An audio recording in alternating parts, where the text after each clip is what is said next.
Former U.S. President slams FBI raid, calls Joe Biden an enemy of the state in his first public appearance since the search of Mar-a-Lago.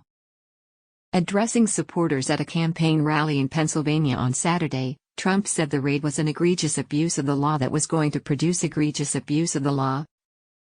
He also hit back at his successor, Joe Biden, who in a speech this week described Trump and his Make America Great Again, MAGA, supporters as extremists who threaten the very foundations of our republic.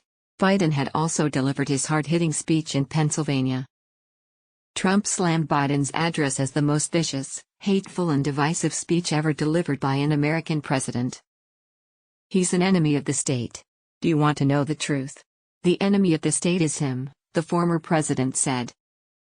Republicans in the MAGA movement are not the ones trying to undermine our democracy, continued Trump, who has repeatedly claimed the 2020 presidential election, which he lost, was rigged and whose party has made unfounded claims of voter fraud a central plank of their platform.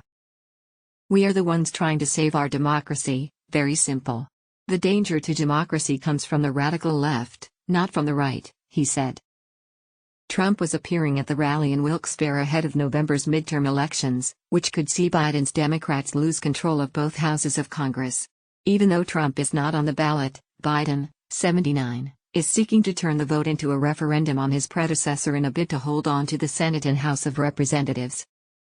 Al Jazeera's Mike Hanna, reporting from Washington, D.C., said many Republicans were concerned that Trump's participation in the campaign could hurt the party's chances in the November election.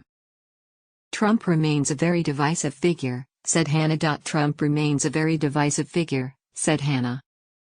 Now, the Democrats, having recognized this, are framing the midterm elections as a form of a referendum on Donald Trump, particularly on what many regard as criminal behavior. This could provide ammunition to the Democrats, and it could also be a major threat to the Republican Party come November. The dueling visits by Biden and Trump to Pennsylvania, a key battleground state, come as the Republican is under increasing legal pressure over the documents found by the FBI at his Mar-a-Lago estate.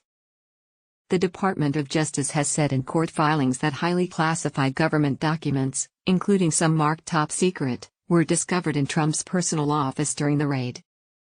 A detailed list of what was seized also showed Trump held onto more than 11,000 unclassified government records that he claims are his to keep, but legally are owned by the National Archives.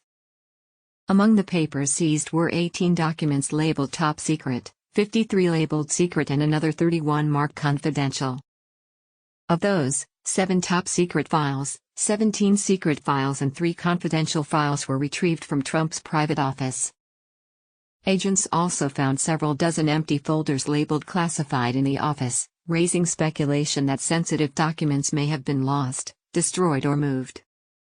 Trump, who is keeping supporters and commentators guessing about whether he intends to run for president again in 2024, has sued to have the documents turned over to a neutral special master, a move that could slow the government's probe.